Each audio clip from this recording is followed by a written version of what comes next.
What function, if I'm using this 50-degree angle, the 7.8 is the adjacent side, x is the hypotenuse. So adjacent and hypotenuse is our cosine function, so we're going to say cosine of 50 degrees is equal to the adjacent 7.8 divided by the hypotenuse x.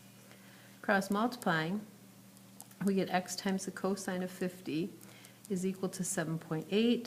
Divide both sides by cosine of 50, so we get x is equal to 7.8 divided by the cosine of 50. Plug that into our calculators.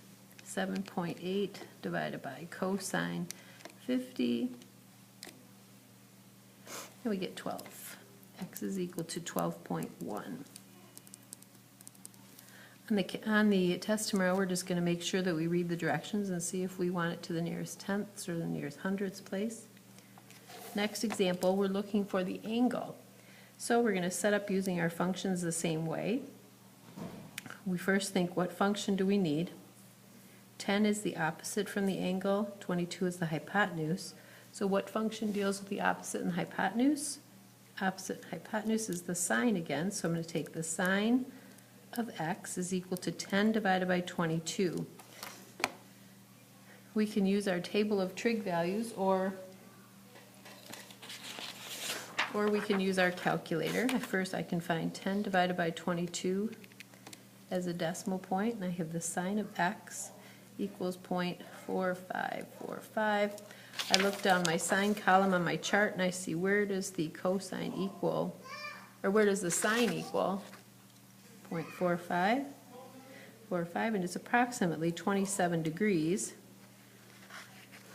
Or I can use the inverse on my calculator, and I can say second function sine 10 divided by 22 and parenthesis equal, and we get 27. So x is equal to 27 degrees.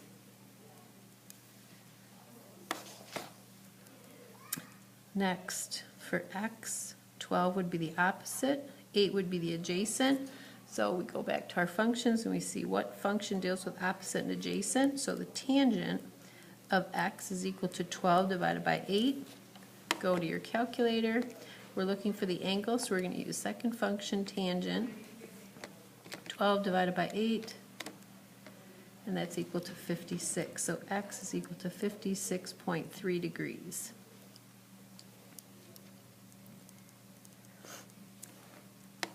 Okay, story problem. The base of an isosceles triangle is 70 centimeters long. So we draw an isosceles triangle. The base is 70 centimeters. It says the altitude drawn to the base is 75. So we'll put that 75 centimeters there. Base, when the altitude is drawn to the base of an isosceles triangle, it cuts it in half. So each one of these is going to be 35. We want to find the measure of the angle. So what function, 75 would be the opposite, 35 would be the adjacent, because we're just going to concentrate on this triangle right here, that right triangle. So I'll say the tangent of x is equal to 75 divided by 35. So once again, we're looking for the angle. So we're going to take the second function tangent, 75 divided by 35, and we have 64.98, so I'm going to give that a 65 degrees.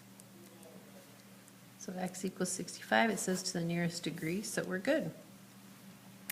Next one, an observer located 3 kilometers from a rocket launch site sees a rocket at an angle of elevation of 38 degrees. How far is the rocket at that moment? Okay, so we got a rocket. We have an observer. Here's our little person over here. Angle of elevation to the rocket, it says, is 38 degrees. Our person, our observer, is located 3 kilometers from where the rocket launches. And we want to know how high is the rocket at that moment. So we want to know the altitude of that rocket. So we have, with this 38 degrees, we have x is the opposite. 3 is the adjacent, so once again we have the tangent function.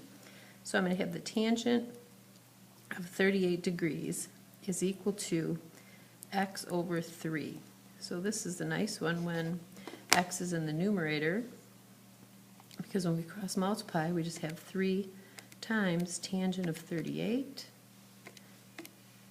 and that is equal to, what a good number, 2.34. And you're done.